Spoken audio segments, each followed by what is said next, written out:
bienvenue au Château de Pommard, bienvenue dans ce lieu magique, ce lieu symbolique de la chaîne Vignes et Vins TV, la chaîne, enfin, ce qu'on appellera la Web TV Vignes et Vins TV, puisque le Château de Pommard, c'est un vin merveilleux et voilà, on est en plein dans on est en plein dans l'univers de la vigne et du vin, donc c'est formidable.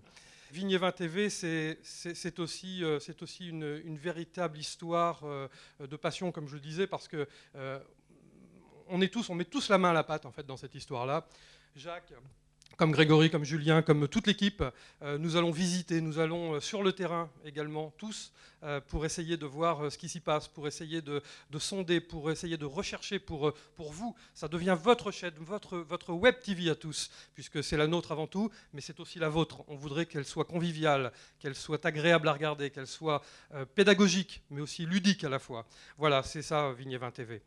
Créer ce projet, on va dire, avec Jacques Legros, c'est travailler avec des spécialistes en permanence, c'est créer quelque chose de nouveau, que ça soit aussi techniquement, proposer de nouvelles technologies, que ce soit sur l'Internet, les mobiles. Donc pour nous, c'est un défi quotidien. J'espère juste que le travail qu'on va vous présenter, vous allez vraiment l'apprécier, et on va vous le faire découvrir immédiatement, je pense. 5.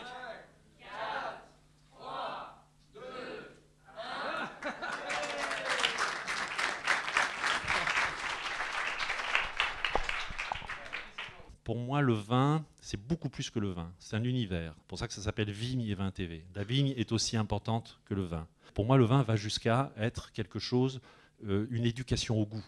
Et quand on parle d'éducation au goût, on parle d'éducation à la modération. C'est une évidence.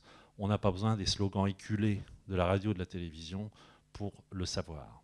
Le maître mot de Vignes et Vins TV, c'est le mot plaisir. Si on ne met pas le mot plaisir en dénominateur commun de tout ce qu'on fait, on n'intéressera personne et on passera à côté de l'essentiel de la vie.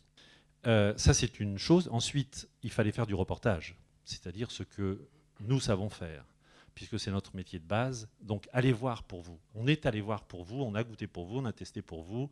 Voilà, c'est ça la base de Vignes et Vins TV. Et puis, il y a une petite dimension politique.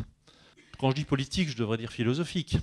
J'ai vu trop de viticulteurs passionnés, des gens bien qui crevaient, parce que la banque leur fait des misères, les lâche, parce qu'il a suffi d'une moins bonne récolte, il a suffi d'un coup de grêle, pour que d'un seul coup tout s'écroule, alors que c'était toute leur vie, leur passion, qu'ils n'étaient pas forcément bio, mais ils étaient raisonnés et raisonnables, parce qu'ils y mettaient tout leur cœur, voilà, tout. Ils ont tout mis et ils ont tout perdu. Et ça m'insupporte. Et qu'en plus, ces gens-là n'ont pas les honneurs des médias. Un petit peu à 13 heures de temps en temps, mais pas suffisamment. Et je me suis dit que ces gens-là avaient peut-être besoin aussi d'une fenêtre pour se faire connaître. On n'est pas marchand de vin, mais on met en relation les gens. Quand on aura repéré un reportage, qu'on se dira « Ah, ils ont une bonne tête ces gens-là, j'irai bien les voir », parce que c'est eux qu'on met en avant, c'est pas l'étiquette. C'est eux, devant leur domaine, qu'on va voir, d'abord. Et ensuite, on ira voir ce qui se passe chez eux, etc. Et si ça plaît, on rentrera directement, par les liens informatiques qu'on sait faire aujourd'hui, directement en relation avec eux, avec leur site, et s'ils n'en ont pas, avec leur téléphone. Donc voilà, c'est une mise en relation entre gens de bonne volonté qui ont envie de faire des choses durables, c'est-à-dire équitables et solidaires, parce que tous ces mots-là vont ensemble. C'est ça l'idée de Vignes et Vins TV.